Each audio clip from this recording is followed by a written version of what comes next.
Hey, what's up guys, it's DarkArmedDuelist, and today I'm going to be doing a Blue Eyes Chaos Max deck profile. So this deck is an insanely good deck that consistently summons out Blue Eyes Chaos Max and Blue Eyes Chaos Dragon, which are two of the most powerful ritual monsters ever created in Yu-Gi-Oh! So, without further ado guys, don't forget to like, comment, subscribe, hit the bell on there so you can become part of the notification squad, and definitely check out the Patreon down in the description below, because we got some awesome rewards for you guys, like getting your name in the description for every single video, getting a signed card sent in the mail, or even getting a requested deck profile just like this one every single month that you're a patron, along with test hands. So, without further ado, let's get straight on into this. So first off, we're going to be playing 3 copies of Blue Eyes Chaos Max Dragon. So what this card does is it does double piercing damage, and it cannot be destroyed by your opponent's card effects, and if this card attacks, it does double piercing. Like, if I attack into a monster that has 0 defense, guess what? You take 8,000 damage, and that's a lot of damage, and not even Flex Tape is going to fix that. We then play 2 copies of Blue Eyes Chaos Dragon. Blue Eyes Chaos Dragon is really good in the deck too, because when it attacks, it changes all monsters' battle position your opponent controls. And if you do, the attack and defense of those monsters becomes 0. And also, this turn, if this card attacks a defense position monster, it inflicts piercing damage. And it also cannot be destroyed by your opponent's card effects either, which is really good. I just play it as a 2-of in the deck because I feel like I want to focus more on getting out Blue Eyes Chaos Max. But it is a good 2-of in the deck. We then play 3 copies of Incantation Chalice Slime for the other 3 ritual monsters. This card's really good in the deck because it helps you out a lot to be able to just reveal this card. You reveal it, discard a card, and if you special summon a incantation monster from your deck. But the thing that you have to keep in mind is during your end phase, if you didn't special summon this turn of a ritual monster, then you take 2,500 points of damage. So it really punishes you. This card kind of slaps you in the face if you don't ritual summon. It's like, why did I give you the card if you didn't use it? Here, take 2,500 points of damage. So it really punishes you if you don't actually actively ritual summon, but you're always going to.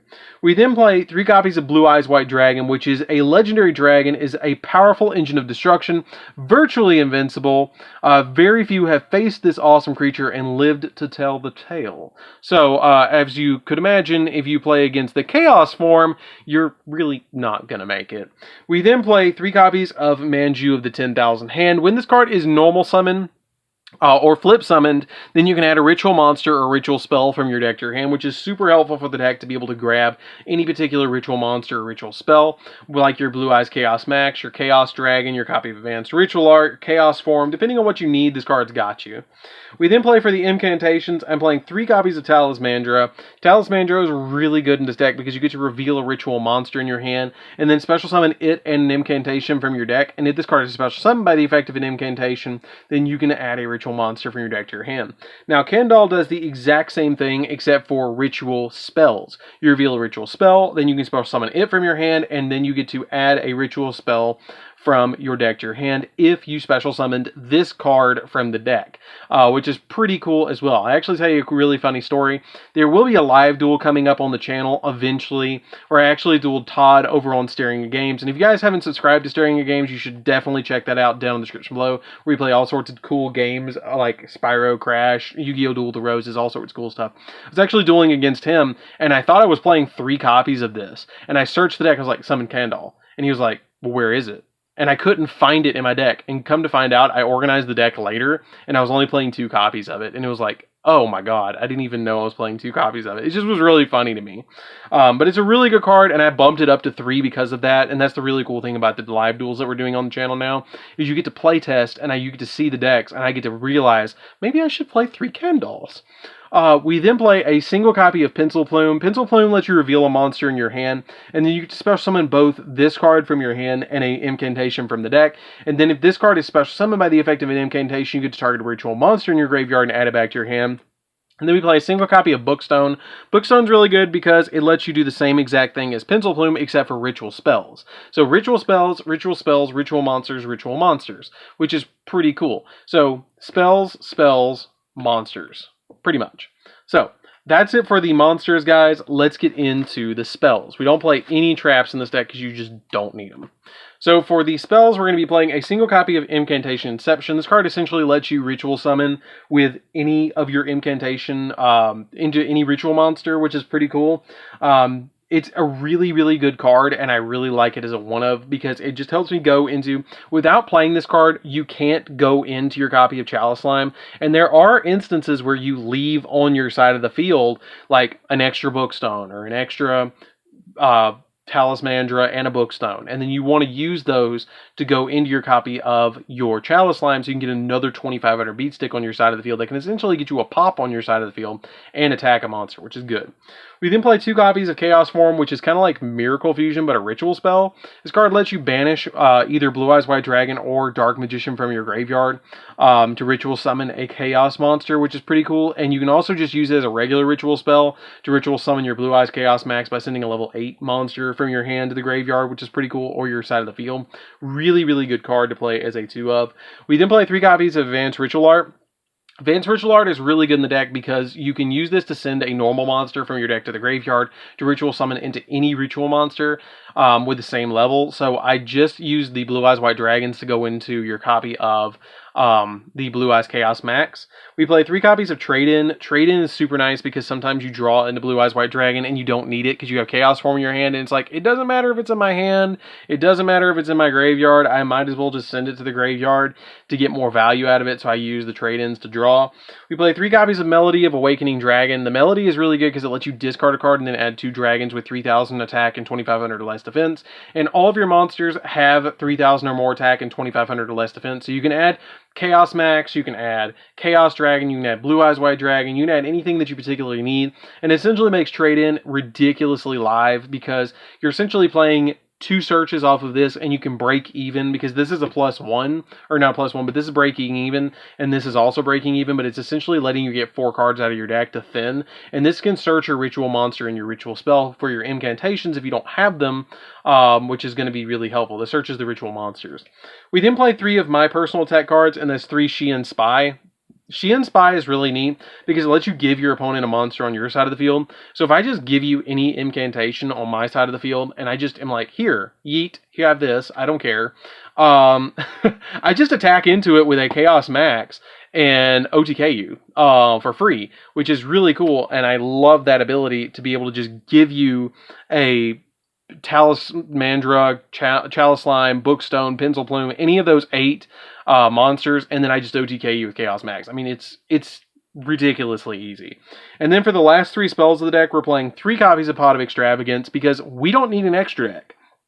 In this deck, you don't need an extra deck. You can change this out if you want to and play a copy of Magical Midbreak Field, play Midbreak Field, play Instant Fusion, and play a single Call by the Grave. If you feel like you're running into problems, you can play those if you're running into hand trap problems, or you can play 3 Prohibition if you want over the Extravagance to make it more budget. But I like the 3 Extravagance because the 3 Extravagance with the trade-in is going to guarantee me that first turn I am going into at least a Chaos Max. And the majority of decks have a problem getting over Chaos Max because you either have to beat over a 4K beat stick or you have to remove it from the field or send it to the graveyard. And they use a lot of resources to get past it. So that's it for the main deck, guys. Let's get into the extra deck. So I will mention you don't really need an extra deck in this deck because the incantations are going to prevent you from special summoning from the extra deck anyways. So it's kind of like one of those, it kind of depends on what you want to play. If you see a particular card in the extra deck that you really need, like you really feel like you need a bunch of it, play it, but there's not a particular card in the extra deck for me that I just have to have it, and if I banish it off of Extravagance, then I don't need it. So I just play a bunch of 1-ofs. So I play a single copy of Blue Eyes Twin Burst because Twin Burst can come up sometimes. It's very rare and far and few between, but you send 2 Blue Eyes from your side of the field to the graveyard, and then you get to summon this card, and it can attack twice, which is pretty cool, and at the end of the battle phase damage step, when this card attacks an opponent's monster, if it didn't destroy that by battle, you can banish that monster. And also this card cannot be destroyed by battle, which is pretty cool as well. We play a single copy of number 62 because it's a big 4K beat stick as well. I play a single copy of Cypher Dragon. Cypher Dragon helps out quite a lot because it can take opponents' monsters, and then you summon out your copy of Full Armor Photon on top of either one of these to get you an additional pop on your opponent's side of the field. You play a single copy of Cypher Blade. Cypher Blade's really good because it can get you an additional pop as well with the Cypher Dragon, which is nice. You play number 60 because it can get you negations, which is again kind of nice. Hope Harboring Dragon Titanic Galaxy, say that 3 times fast. What this card does is it negates spells, and if your opponent attacks, then you can redirect the attack, which is cool. When your opponent declares an attack, you can detach a material from this card, change the attack target to this card, and then perform damage calculation, which is pretty good, but usually the only other thing that you're going to have on your side of the field is usually Chaos Max, so, I mean, summon this with a Chaos Max. Which one are you going to attack into anyways? So, I mean, negating spells is nice. We play a single copy of Dragabolon. This is the one card I actually would recommend playing at more than one, but I kind of just play it at one still because I don't really care if it gets banished, because I'm usually OTKing them with Chaos Max anyways. But basically what this card does is it lets you special summon, you take 2 dragon number monsters with different names, you put them on your side of the field, and you overlay one with the other one. So you take number 38, and then you overlay it with number 100.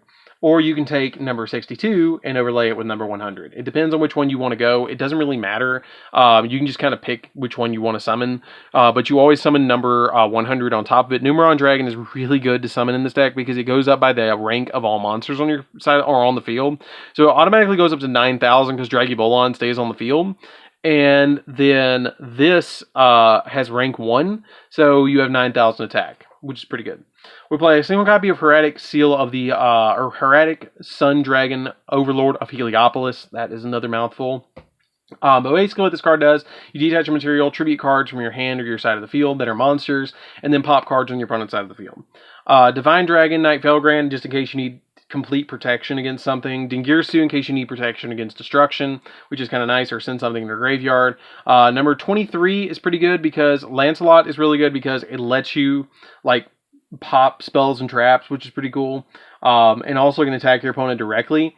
I really like that effect as well. And then we play a single copy of Hieratic Seals of the Heavenly Spheres. Heavenly Spheres is really good. It's something I actually sometimes go into in this deck if I feel like I need to, like, recover.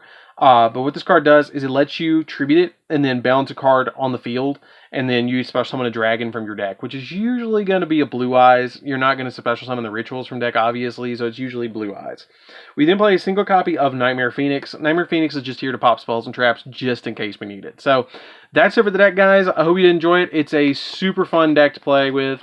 It's basically the OTK deck for me for ritual monsters, and it's probably one of my favorite nostalgic decks. And with Red Eyes Dragoon running around, this card is the card to beat over it. Like, it's really good, and it's really cool to clash a Chaos Max with a 3,000 attack point Dragoon. Like, if they summon Dragoon and they don't stop the Chaos Max, then you just hit the Dragoon with this, and it's like, okay, cool. Kaiba reigns supreme again. So, that's it, guys.